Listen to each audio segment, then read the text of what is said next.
പോർച്ചുഗലിൽ stay ചെയ്യുമ്പോൾ ലിസ്ബണിൽ നമ്മുടെ റൂമിന് വേണ്ടിയിട്ടാണ് കാണിക്കാൻ പോകുന്നത് കേട്ടോ. ഇതാണ് നമ്മളിവിടെ ഓൾറെഡി ഇവിടെ ഉണ്ട്.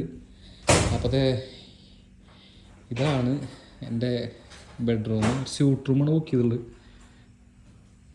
ഇതിൻ്റെ ഉള്ളിൽ നമ്മൾ ഡ്രസ്സും കാര്യങ്ങളും എല്ലാം വയ്ക്കും. പിന്നെ ഒരു ടി വി, പിന്നെ ഒരു ഫാൻ, പിന്നെ ഒരു ഗ്ലാസ്,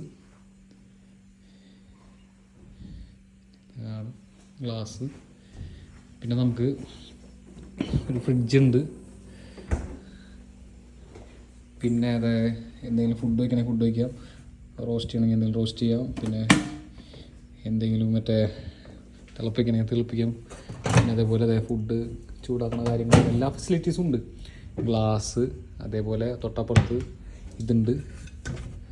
പിന്നെ എല്ലാ സാധനവും മഗ്, എല്ലാ സാധനവും ഉണ്ട്. ഇവിടെ എന്ത് വേണമെങ്കിലും പാത്രങ്ങളടക്കം അവർ തന്നിട്ടുള്ളത്. പാത്രങ്ങളടക്കം ഇതിൻ്റെ ഉള്ളിൽ ഞാൻ സാധനങ്ങൾ വാങ്ങി വെച്ചുള്ളതാണ്. പിന്നെ ഇരുന്ന് കഴിക്കാനുള്ള സെറ്റപ്പ് ആയാലും നല്ല ഭംഗിയുള്ള സെറ്റപ്പ് തന്നെയാണ്. നമ്മൾ കണ്ടു കഴിഞ്ഞാൽ അറിയാം, നല്ലൊരു രസമുണ്ട് മൊത്തത്തിൽ. പിന്നെ ഇതാണ് വാഷ്റൂം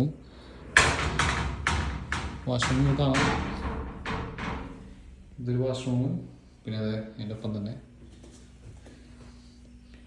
ഇതാണ് എൻ്റെ ഹോം ടൂർ. പിന്നെ എനിക്ക് ഇത് ഇഷ്ടപ്പെട്ടില്ല, കാരണം ജസ്റ്റ് ഇതൊരു ബാക്ക്ഗ്രൗണ്ട് അപ്പുറത്തേക്കാണ്. ഇവിടെ വേണമെങ്കിൽ തുറക്കണമെങ്കിൽ പുഷ് ചെയ്ത് കഴിഞ്ഞാൽ തുറക്കുകയും ചെയ്യും. അപ്പം അങ്ങനെ. അപ്പോൾ ഇതാണ് ടോട്ടലി നമ്മൾ പോർച്ചുഗലിൽ സ്റ്റേ ചെയ്ത് കഴിഞ്ഞാൽ റൂം. ഇപ്പോൾ അക്കോമഡേഷൻ്റെ പേര് മിഡീസ് ലോക്കൽ അക്കോമഡേഷൻ എന്നാണ്. Okay, by.